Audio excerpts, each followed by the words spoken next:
Hello అందరికీ, welcome to my channel tasty with Sreeju. ఈరోజు నేను ఇంట్లోనే క్యారెట్ అండ్ బీట్రూట్తో హల్వా చేస్తున్నాను. అది కూడా ఎలా చేసుకోవాలో చెప్తాను చూడండి. అండ్ ఫస్ట్ ఆఫ్ ఆల్ మనము 200 గ్రామ్స్ ఆఫ్ క్యారెట్ తీసుకోండి. దాని తర్వాత 500 గ్రామ్స్ ఆఫ్ బీట్రూట్ తీసుకోండి. ప్యాన్ పెట్టుకొని గీ యాడ్ చేసుకొని మీకు నచ్చిన డ్రై ఫ్రూట్స్ని బాగా గోల్డ్ కలర్ వచ్చేంత వరకు బాగా రోస్ట్ చేసుకోండి.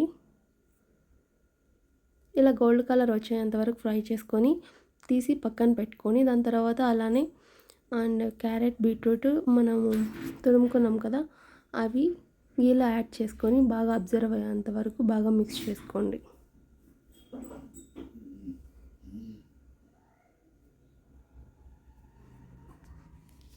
బాగా అబ్జర్వ్ అయ్యేంత వరకు ఉండి ఇలా దగ్గర పడేంత వరకు చూసి దాని తర్వాత 1/2 లీటర్ ఆఫ్ మిల్క్ తీసుకొని యాడ్ చేసుకోండి. ఇలా మిల్క్ ఎక్కువ తీసుకోవడం వల్ల మనకి స్వీట్ తిన్న టేస్ట్ బాగుంటుంది, అలానే కోవా తిన్నట్టు ఉంటుంది.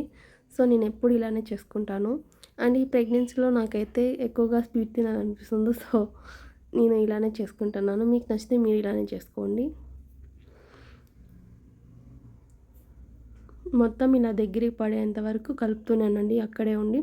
అండ్ అలానే నేను ఇక్కడ ఉండి ఫుల్ ఫ్లేమ్తోనే చేస్తున్నాను. ఎక్కడన్నా పక్కకు వెళ్తే లో ఫ్లేమ్లో పెడతాను.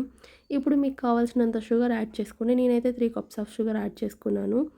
అండ్ ఎక్కువగా షుగర్ తినే వాళ్ళైతే ఇంకా ఎక్కువ యాడ్ చేసుకోండి. నేనైతే లైట్గా తిన్నాను కాబట్టి 3 కప్స్ చేసుకున్న అప్పటికి చాలా అయింది. అండ్ షుగర్ బాగా మెల్ట్ అయ్యి దగ్గర పడేంత వరకు మిక్స్ చేసుకోండి అక్కడే ఉండి. ఇలా దగ్గర పడిన తర్వాత మనం రోస్ట్ చేసుకున్న డ్రై ఫ్రూట్స్ని యాడ్ చేసుకోండి.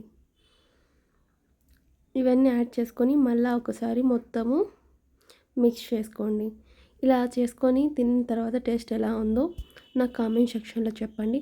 అలానే ఇలాంటి వీడియోస్ చాలా పోస్ట్ చేయడానికి ట్రై చేస్తాను. కొత్తగా చూస్తున్నట్టయితే ప్లీజ్ డూ సబ్స్క్రైబ్.